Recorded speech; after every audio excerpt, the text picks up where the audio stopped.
Hello and welcome to Rita's Roost. Well, we're going to finish this last chapter in our book, The Persian Pickle Club by Sandra Dallas. It's chapter 12 and it's the last one. And then we'll be finished. That last chapter was kind of different. Didn't know what was coming there, but here goes. It was my turn for Persian Pickle, and I could hardly wait. I'd kept quiet for 2 days ever since I found the package and the postcard in the mail, both of them on the same day. The other club members would be as thrilled as I was. I checked the icebox pudding again and made sure that no dust had collected in the last 5 minutes on the dining room table.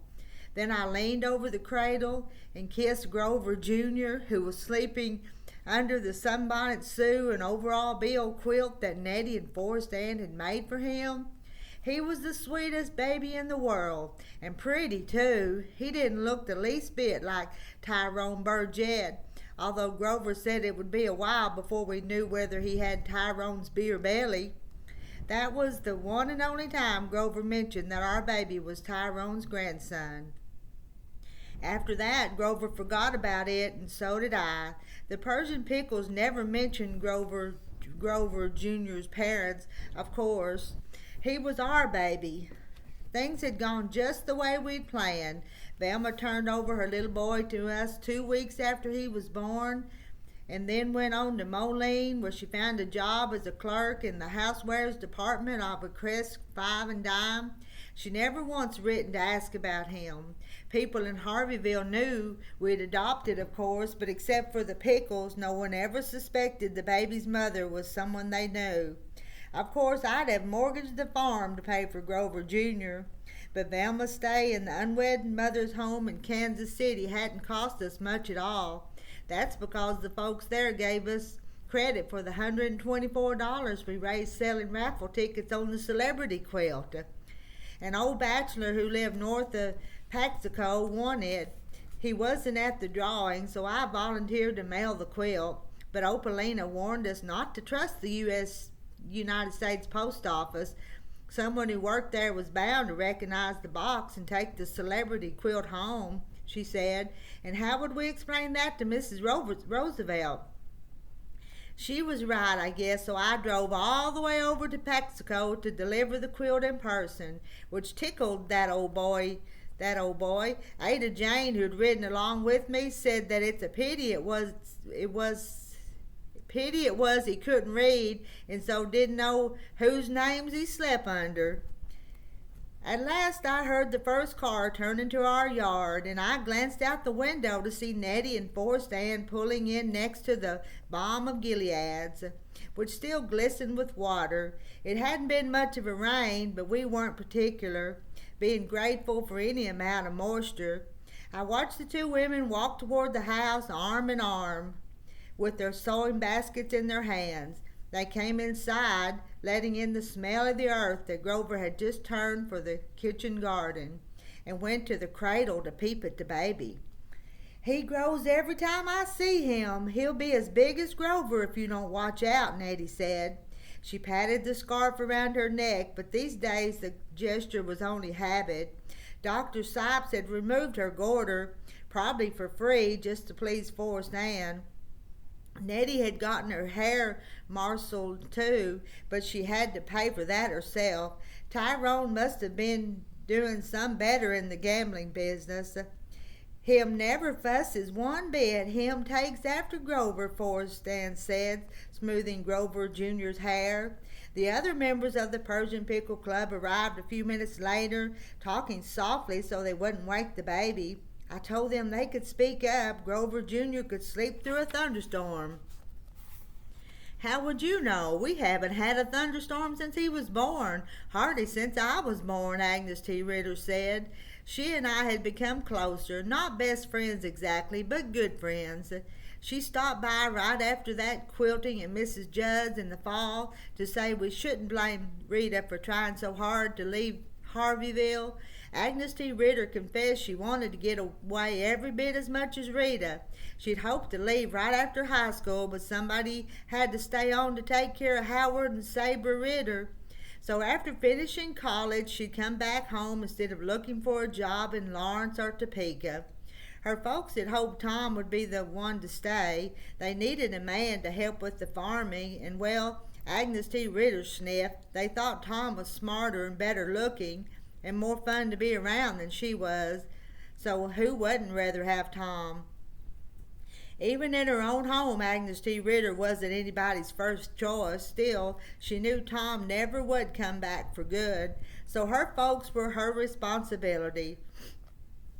I came to understand Agnes T. Ritter after that talk, and I admired her for her sacrifice. Rita had done just what she'd promised that day at Mrs. Judd's. She'd written one more article for the Topeka Enterprise about Ben Crook's murder, warning people to be careful of drifters, especially one named Frying Pan.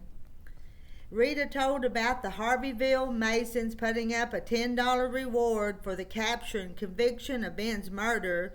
When I read that, I asked Grover if Ben Crook was a Mason in good standing. Grover said he wasn't because he never paid his dues, which was the second reason the reward was only $10. The first reason was that nobody cared enough about Ben to pay more than a sawbuck to find his killer. Ben's murderer had caught the Masons between the mud and the wagon wheel, Grover said. Some of them thought they ought to give $25 to whoever had killed Ben, and never paid out a reward one way or the other, because Skillet never was caught. Rita didn't get the job at the Topeka Enterprise, but she and Tom moved away just the same, not more than 2 weeks after the quilting at Mrs. Judd's. Tom was offering the engineering job he'd applied for at the Mountain Con copper mine in Butte, Montana. A day later, they were packed and gone. I think Tom was even more anxious to get away than Rita. A couple of weeks after that, Rita wrote to say she hadn't had any luck with the newspapers in Butte, but she'd gotten the best next thing, a typist job at the Anaconda Copper Company. She was learning shorthand so she could get a promotion to steno, and one day she might even be a secretary. It's a humdinger of a chance, and it sure beats feeding chickens, she wrote.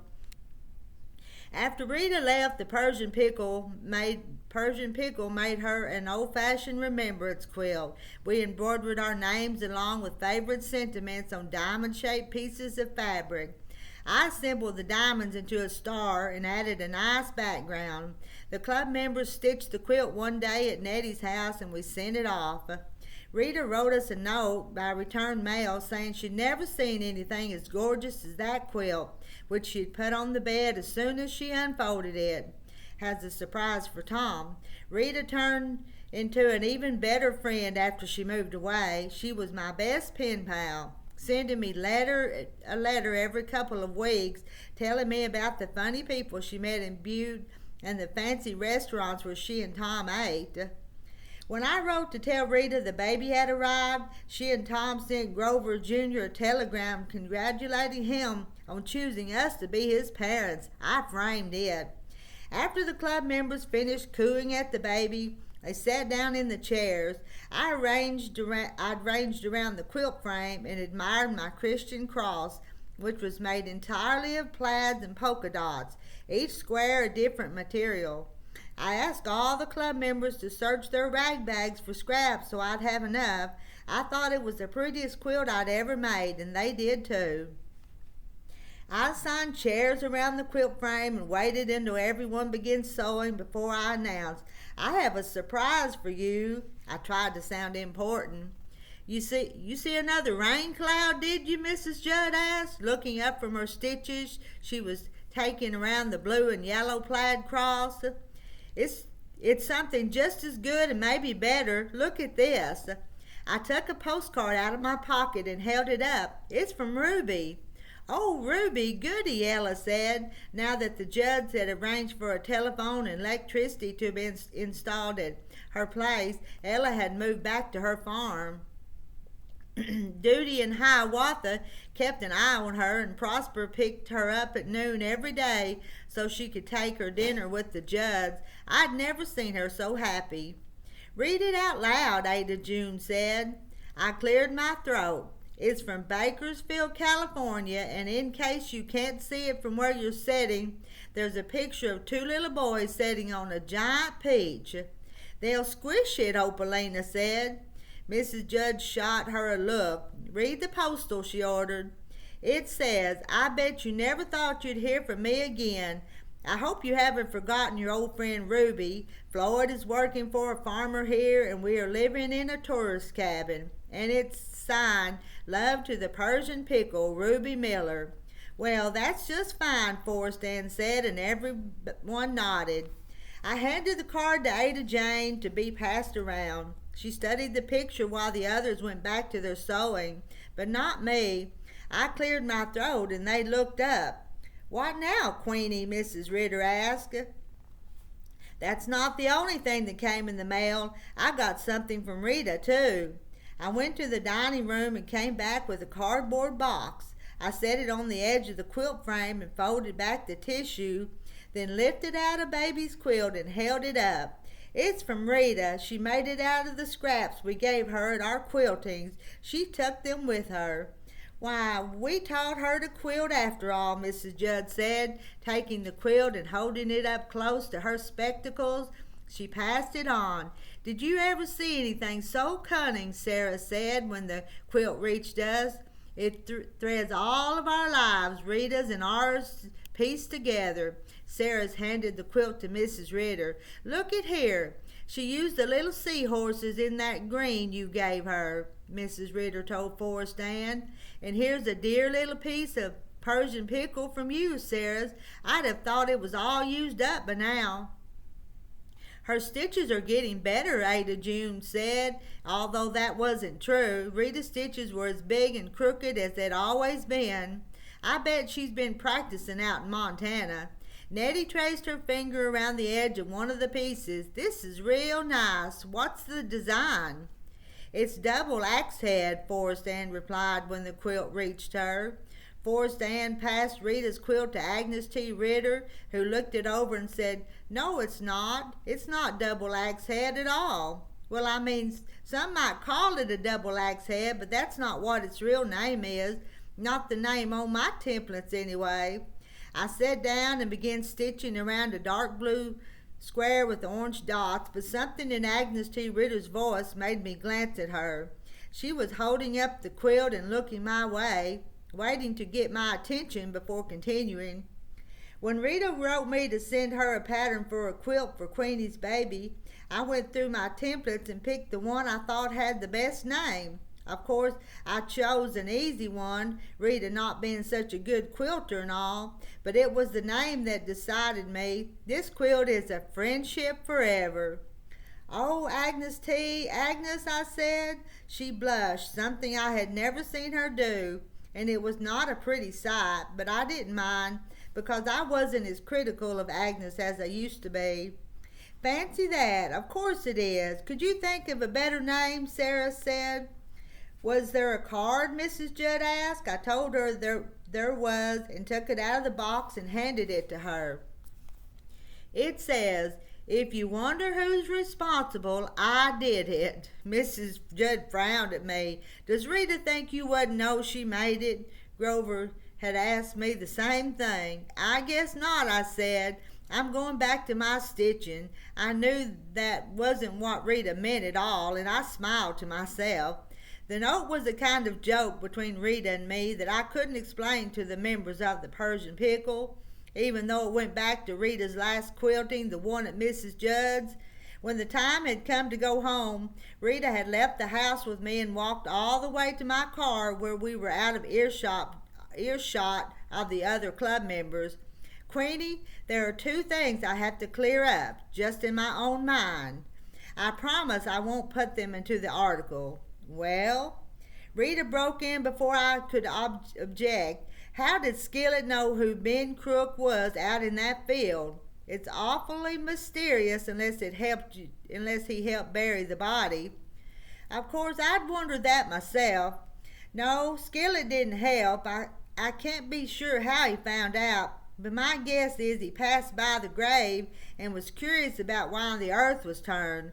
He might have dug down to see for himself. He wouldn't have told anyone about finding the body.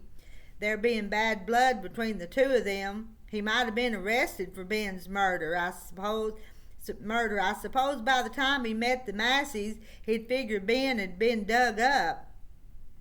Rita thought that over and said it made sense. I turned to go, but Rita stopped me. There's one other question. I'd been afraid of that.